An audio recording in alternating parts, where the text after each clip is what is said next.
भारत और चीन दोनों देशों ने बुलेट ट्रेन टेक्नोलॉजी को अपने ट्रांसपोर्ट सिस्टम में जोड़ने का सपना देखा। बुलेट ट्रेन यानी वो सुपर फास्ट ट्रेन जो मिनटों में घंटे का सफर तय कर सकती है। चीन ने अपनी पहली बुलेट ट्रेन 2008 में लॉन्च की, जबकि भारत ने इस प्रोजेक्ट पर 2017 में काम शुरू किया। भारत में बुलेट ट्रेन की शुरुआत अहमदाबाद और मुंबई के बीच हो रही है, जबकि चीन ने 40,000 किलोमीटर से ज्यादा का नेटवर्क तैयार कर लिया है। भारत अभी जापानी टेक्नोलॉजी का इस्तेमाल कर रहा है, जबकि चीन ने खुद की इंडिजिनस टेक्नोलॉजी को बढ़ावा दिया। चीन की बुलेट ट्रेन का औसत स्पीड 350 किलोमीटर प्रति घंटा है, जबकि भारत की बुलेट ट्रेन 320 किलोमीटर प्रति घंटा की स्पीड पर चलेगी। चीन ने अपने नेटवर्क में मैग्लेव ट्रेनों को भी शामिल किया है, जो 600 किलोमीटर प्रति घंटा तक स्पीड पकड़ सकती हैं। भारत की ट्रेन अभी ट्रेडिशनल व्हील बेस्ड सिस्टम पर निर्भर है। हालांकि जापानी शिंकानसेन टेक्नोलॉजी की वजह से भारत की ट्रेनें ज्यादा सुरक्षित और स्थिर मानी जा रही हैं।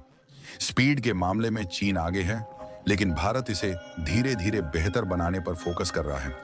चीन ने बुलेट ट्रेन की टेक्नोलॉजी को शुरू में जापान और यूरोप से खरीदा, लेकिन अब वो खुद इसे डिजाइन और मैन्युफैक्चर करता है।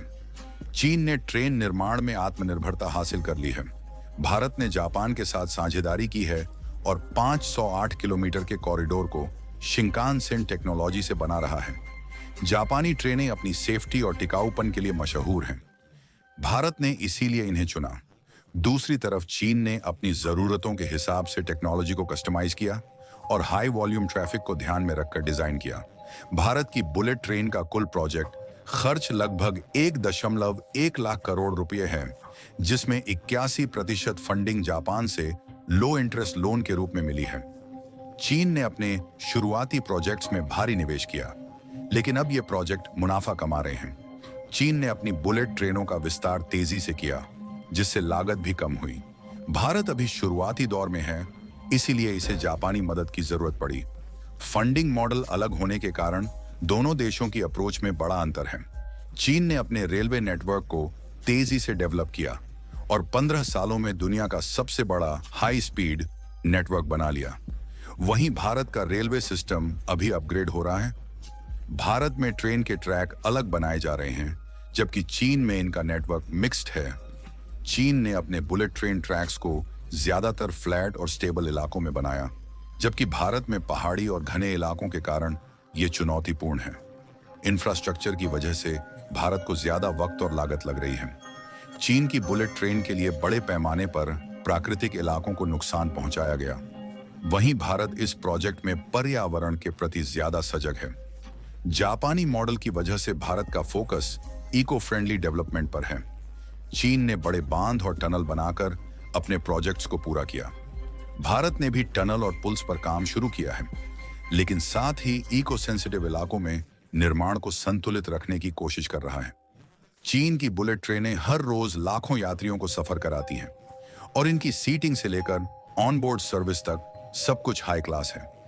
भारत की बुलेट ट्रेन जापानी शिंकानसेन मॉडल पर आधारित होगी, जो लग्जरी और सेफ्टी का बेस्ट कॉम्बिनेशन है। हालांकि चीन में टिकट सस्ते हैं और आम लोगों की पहुंच में हैं। भारत की बुलेट ट्रेन के टिकट थोड़े महंगे हो सकते हैं, लेकिन इसका फोकस प्रीमियम एक्सपीरियंस देने पर है। दोनों ही मॉडल्स में यात्रियों को तेज और आरामदायक सफर का वादा है। चीन ने बुलेट ट्रेन नेटवर्क बनाने में बहुत तेजी दिखाई और 15 साल में 40,000 किलोमीटर से ज्यादा का नेटवर्क खड़ा कर लिया। भारत का प्रोजेक्ट 2017 में शुरू हुआ और इसे 2028 तक पूरा करने की योजना है। भारत में धीमी प्रगति की वजह जमीन अधिग्रहण और इंफ्रास्ट्रक्चर तैयार करने में आ रही चुनौतियां हैं। चीन में सरकार की मजबूत पकड़ और बड़े बजट की वजह से प्रोजेक्ट्स जल्दी पूरे हुए। भारत में पारदर्शिता और गुणवत्ता पर ज्यादा जोर दिया जा रहा है। चीन की बुलेट ट्रेन ने बड़े शहरों को जोड़कर लोकल इकोनॉमी को बूस्ट किया है। छोटे शहरों और गांवों में भी विकास तेजी से हुआ। भारत की बुलेट ट्रेन अहमदाबाद और मुंबई जैसे बड़े व्यापारिक केंद्रों को जोड़ेगी, जिससे व्यापार और टूरिज्म को बढ़ावा मिलेगा। चीन की ट्रेनें मुनाफा कमाने लगी हैं, जबकि भारत का प्रोजेक्ट अभी फायदे नुकसान के गणित में है। हालांकि लॉन्ग टर्म में भारत की बुलेट ट्रेन भी रोजगार और निवेश को बढ़ावा देगी। चीन की ट्रेनें पूरी तरह से ऑटोमेटेड हैं और इनका मेंटेनेंस सिस्टम एडवांस्ड है। भारत जापानी शिंकानसेन टेक्नोलॉजी का इस्तेमाल कर रहा है, जो अपनी सेफ्टी और आसान मेंटेनेंस के लिए जानी जाती है। ऑन ऑपरेशन और मेंटेनेंस के मामले में चीन ने लोकल वर्कफोर्स को ट्रेनिंग देकर मजबूत किया है। भारत भी अपनी बुलेट ट्रेन के लिए एक्सपर्ट्स तैयार कर रहा है। यहां तक कि जापान से इंजीनियर और टेक्नीशियन भारत में ट्रेनिंग देने आए हैं। चीन में बुलेट ट्रेन ने गांवों को शहरों से जोड़ दिया और लोगों को नए अवसर दिए।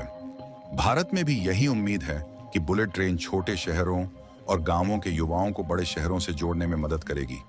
चीन में लोगों ने बुलेट ट्रेन को बड़ी जल्दी अपनाया, जबकि भारत में इसे एक प्रीमियम सर्विस की तरह देखा जा रहा है। समय के साथ भारत में भी यह आम लोगों की जिंदगी का हिस्सा बन सकती है।